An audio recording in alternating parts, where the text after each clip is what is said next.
Layangan Putus Season 2 versi cerita kembali lagi dengan saya Malikonian di channel Malikonian. Selamat mendengarkan. Setelah sukses besar di season pertamanya di season 1 dengan 10 episodenya, film dengan judul Layangan Putus itu telah membius jutaan penonton, utamanya para ibu-ibu. Bener kan bapak-bapak? Ibu-ibu emang gitu. Ya iyalah, mana ada orangnya yang mau diselingkuhin sama pasangan hidupnya toh. Di sini udah si Kinan tuh baik, cantik, sabar. Tiga-tiganya si Aris yang mukanya menghanyutkan itu main serong dengan si Lydia yang pelakor. Begitulah alur ceritanya di season satunya tersebut. Sehingganya tuh bikin penonton ingin banget mencakar-cakar si Aris dan juga pelakornya toh saking gregetannya, ya kan? Gregetannya penonton lalu meledak-ledak setelah episode 10 Kinan menggugat cerai Aris dan diterima oleh hakim. Serta juga putusan hakim menyerahkan hak asuh Raya sepenuhnya ke Kinan. Nah kan, kerasanya tuh nanggung toh ibu-ibu dan para penonton semuanya. Masa endingnya gitu-gitu doang? Masa endingnya gitu-gitu aja? Nampaknya perlu ya kan? Perlu nampaknya alur ceritanya tuh yang makin gregetin lagi. Season 2. Di dalam season 2 ini para penonton maunya alur cerita tuh seperti apa di film Layangan Putus. Gimana kalau gini teman-teman?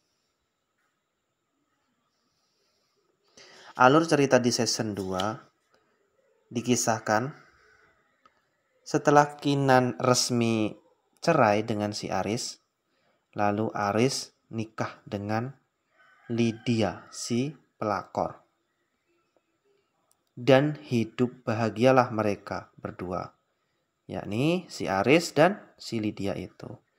Iya, bahagia versi mereka, padahal kan versi penonton bahagia di atas penderitaan Kinan. Sungguh tega, sungguh kejam. Betul apa betul, ibu-ibu?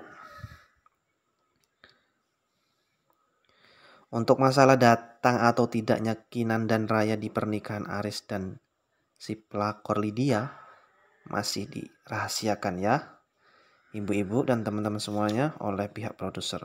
Biar kalian dan kita semua tuh penasaran. Hehehehe. Yang pasti setelah Aris dan si pelakor Lydia menikah, si Kinan dan putri kesayangannya Raya harus pergi ke luar negeri. Kenapa ke luar negeri? Kenapa coba teman-teman? Kenapa coba penonton? Kok si Kinan dan Raya harus ke luar negeri? Tentu ini membuat para penonton bertanya-tanya, ya kan? Rasanya tuh kok serasa jadi menderita banget. Sepertinya si Kinan dan anaknya tuh. Setelah mantan suaminya dan mantan bapaknya tuh nikah dengan si pelakor Lydia. Kok si Kinan harus serasa ngejauh. Seperti ngenenangin diri gitu, ya kan, ke luar negeri.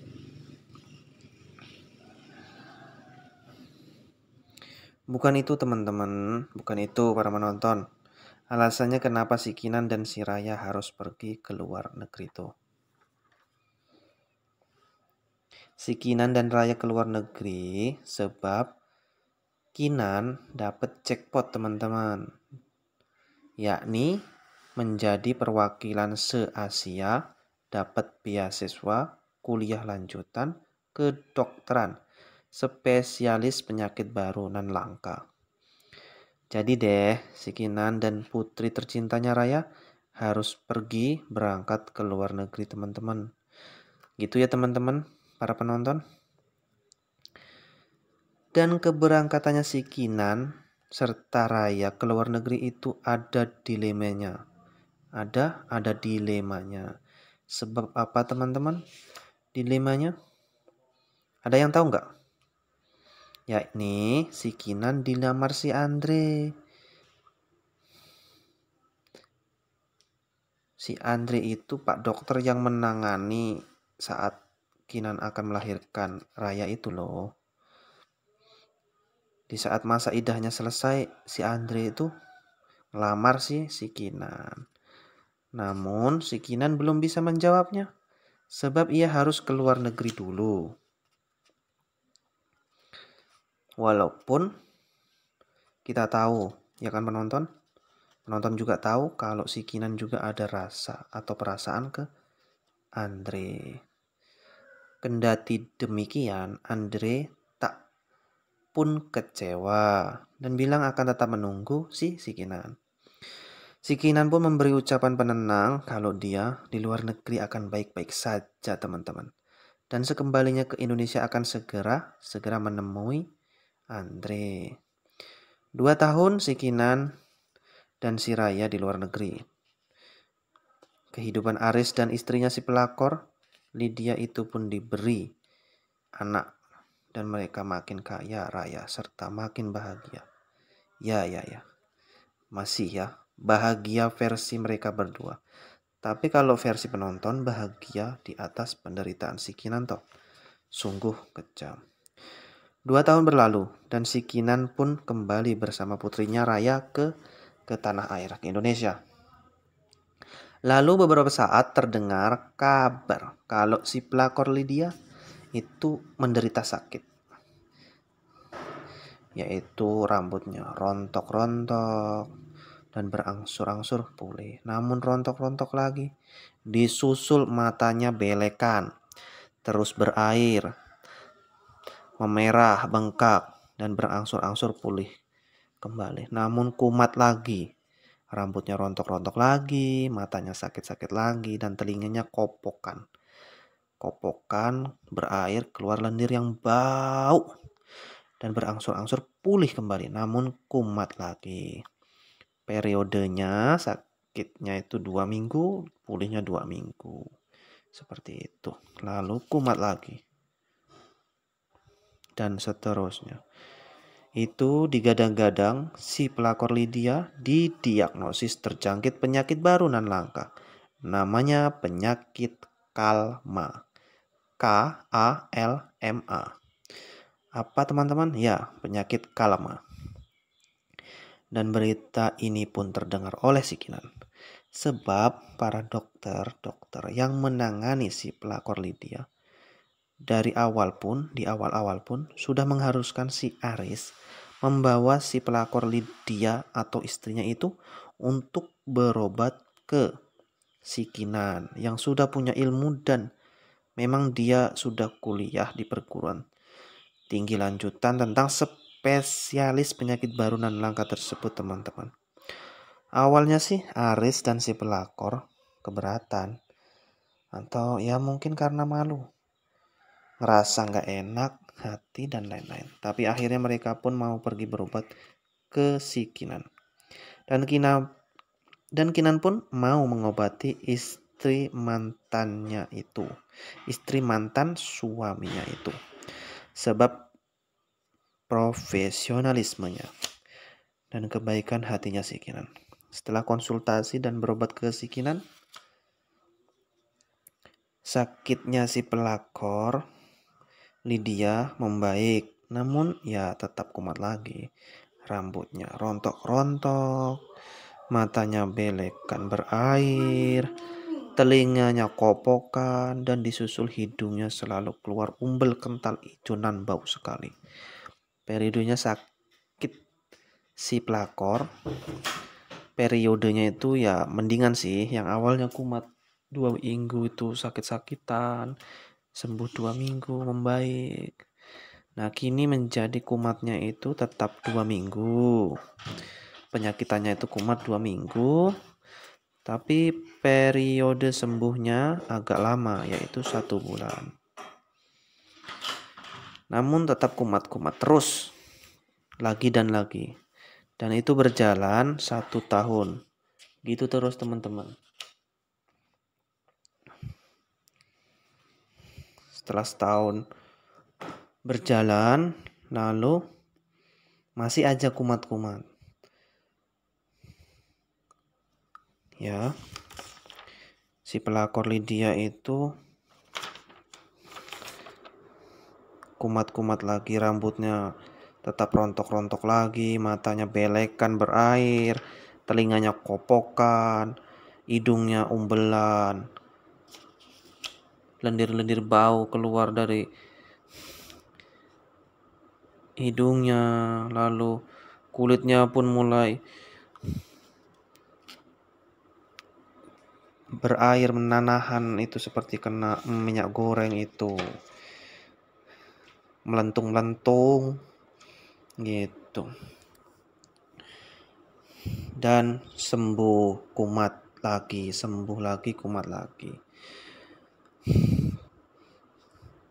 Periodenya agak mending teman-teman. Sakitnya sebulan, sembuhnya sebulan.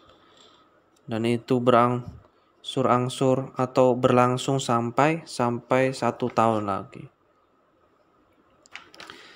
Setelah 1 tahun, menambah lagi penyakitnya. Selain rambutnya yang rontok-rontok, matanya belekan berair, telinganya kopokan, hidungnya umbelan, kulitnya nanah-nanahan, dan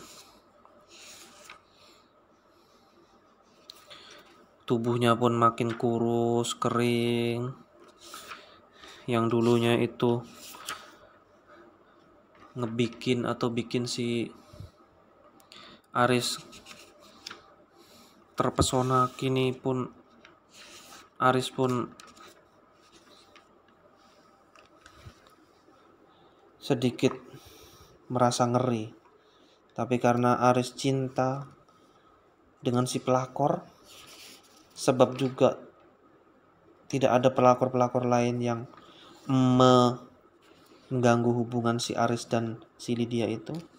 Jadi Aris pun bertahan dengan si pelakor, walaupun si Lydia lagi sakit-sakitan. Kalau versi mereka sih ya setia gitu.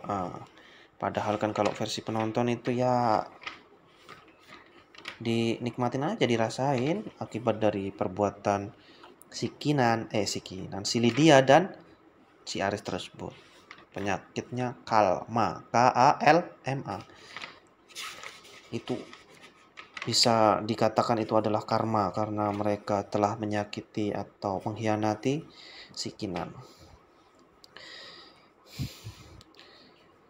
Berlangsung lama, terus-terusan gitu aja kumat-kumat si Lydia itu, penyakitnya matanya belekan, rambutnya rontok-rontok, langsung telinganya keluar kopok, bau, disusul juga hidungnya itu keluar umbel, bau, kulitnya melepuh, bernanah, badan kurus kering,